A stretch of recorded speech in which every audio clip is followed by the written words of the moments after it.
Hey guys, Adam Rogash from MPW Performance in Keysborough, Victoria. Today we've got Jason Waye's Fox Body Mustang here from Tough Mounts. Now the guys have built this in collab with us. You would remember we had this in, did the cage, did all of the running gear and everything for Jason, all the fab work and everything a couple of years ago. Through COVID, obviously. Jason and the boys have now done an absolute impeccable job piecing this car together. We've got it back down on the dyno and we're tuning up the Haltech Elite 2500 in this. So the plan is it's still an FG basic dead stock bottom end with some oil pump gears, some timing chain guides. It has got head studs in it and an MLS head gasket. So we're going to cap it off at around the 450 rear wheel kilowatt as it's running through a turbo 400. That would equate to around the 500 if it was going through a ZF. We want to keep this engine together instead of swinging for the rafters and breaking a factory motor. Now Jason wants to show the Americans what we can do with a dead stock bottom end in one of these cars. We'll find out what it weighs, but I'm tipping around the 2,800 pound. So at 450 or 600 rear wheel horsepower, it should dip into the nines fairly deep, which is what we're hoping to do. So the plan is get out, once we run a 9 with a stock bottom end in this car, we're then going to build a bottom end for it and swing for the rafters and try to get this thing into the 7s, much to Jason's disgust.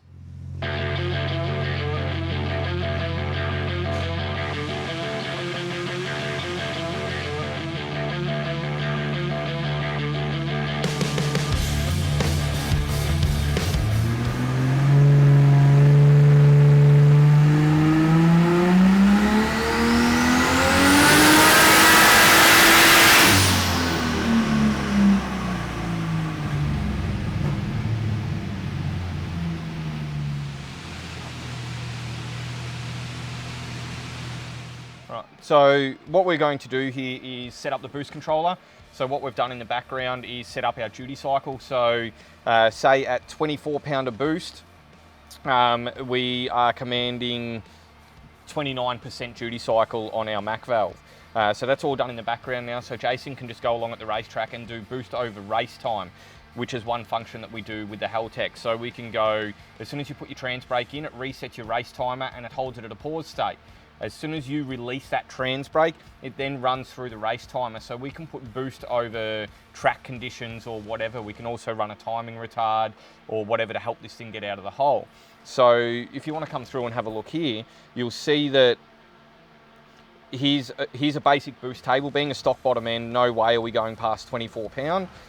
So you'll see this little cursor here starts off here and we've got race time up the top. As soon as we let go of the trans brake, you see it start to work its way through as if it was doing a quarter mile pass.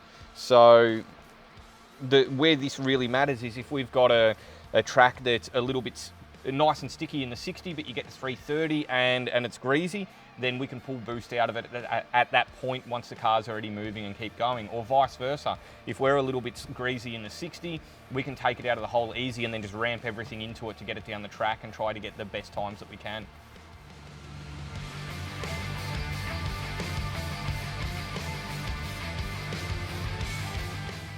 So that is on about 23 pounder boost. That's 450 rear wheel kilowatts through the turbo 400 and 9-inch.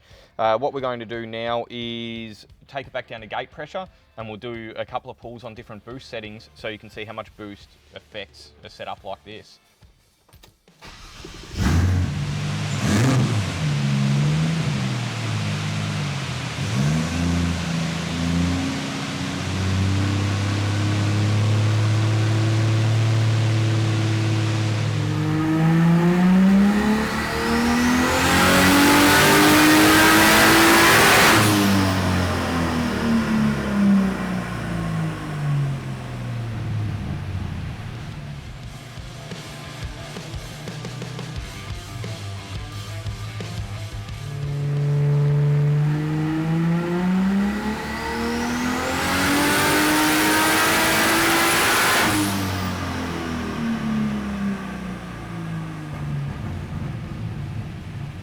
That was 16 on the knocker.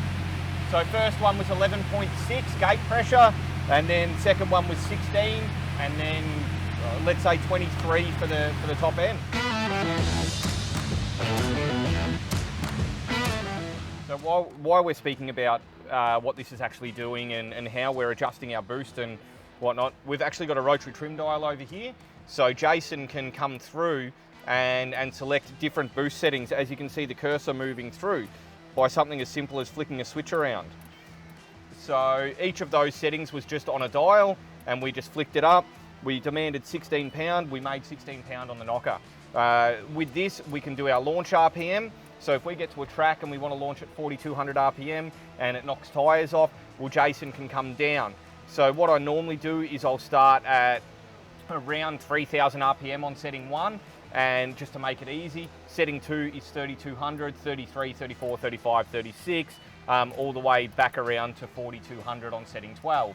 That way you don't have to think about it. We don't really leave any harder than 42, but we can just pull it back down for each track that we're at, depending on what the start line's like, without Jason having to access the ECU all the time. So he'll know what his boost graphs are. He'll know so for drag challenge weekend, for instance, we might have setting 1 on our boost graph is good for a Heathcote get down, A to B pass, and we know what launch RPM we hit that with. So we'll go setting 1. Mildura might be setting 3. It might be a little bit tamer, it might be a little bit more aggressive, depending on what the track's like. And he doesn't have to access the computer. He can hit it, get an A to B pass down before we start getting after the track. There we go, guys. First run was on the money.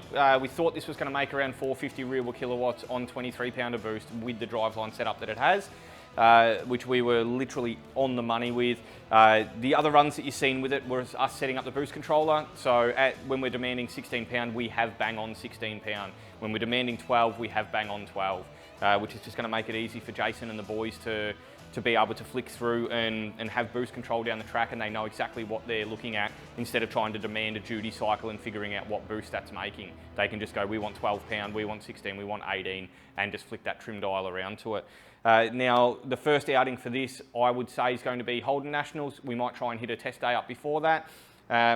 So, although it's a Ford, Todd still has an imposter class for Fords or for any other car to race in the Holden Nationals. So Jace is going to make his way over from South Australia. Hopefully we see it there and see it get a couple of passes down.